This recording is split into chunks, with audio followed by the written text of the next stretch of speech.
Founder Control, December 2010. Someone we funded is talking to VCs now and asked me how common it was for a startup's founders to retain control of the board after a Series A round. He said VCs told him this almost never happened. 10 years ago, that was true. In the past, founders rarely kept control of the board through a Series A. The traditional Series A board consisted of two founders, two VCs, and one independent member. More recently, the recipe is often one founder, one VC, and one independent. In either case, the founders lose their majority, but not always. Mark Zuckerberg kept control of Facebook's board through the Series A and still has it today. Mark Pincus has kept control of Zynga's too. But are these just outliers? How common is it for founders to keep control after an A round?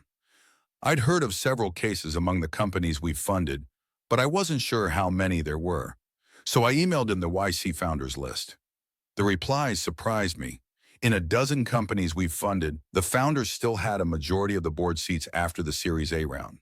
I feel like we're at a tipping point here. A lot of VCs still act as if founders retaining board control after a Series A is unheard of. A lot of them try to make you feel bad if you even ask, as if you're a noob or a control freak for wanting such a thing. But the founders I heard from aren't noobs or control freaks. Or if they are, like Mark Zuckerberg. The kind of noobs and control freaks VCs should be trying to fund more of. Founders retaining control after a Series A is clearly heard of. And barring financial catastrophe, I think in the coming year it will become the norm. Control of a company is a more complicated matter than simply outvoting other parties in board meetings. Investors usually get vetoes over certain big decisions, like selling the company, regardless of how many board seats they have. And board votes are rarely split. Matters are decided in the discussion preceding the vote, not in the vote itself, which is usually unanimous. But if opinion is divided in such discussions, the side that knows it would lose in a vote will tend to be less insistent. That's what board control means in practice. You don't simply get to do whatever you want. The board still has to act in the interest of the shareholders. But if you have a majority of board seats, then your opinion about what's in the interest of the shareholders will tend to prevail. So while board control is not total control, it's not imaginary either. There's inevitably a difference in how things feel within the company, which means if it becomes the norm for founders to retain board control after a Series A, that will change the way things feel in the whole startup world. The switch to the new norm may be surprisingly fast because the startups that can retain control tend to be the best ones.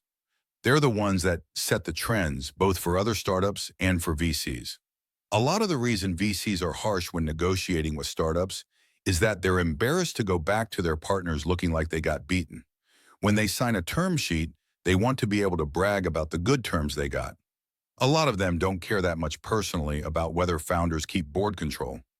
They just don't want to seem like they had to make concessions. Which means if letting the founders keep control stops being perceived as a concession, it will rapidly become much more common. Like a lot of changes that have been forced on VCs, this change won't turn out to be as big a problem as they might think. VCs will still be able to convince, they just won't be able to compel. And the startups where they have to resort to compulsion are not the ones that matter anyway. VCs make most of their money from a few big hits, and those aren't them. Knowing that founders will keep control of the board may even help VCs pick better. If they know they can't fire the founders, they'll have to choose founders they can trust. And that's who they should have been choosing all along.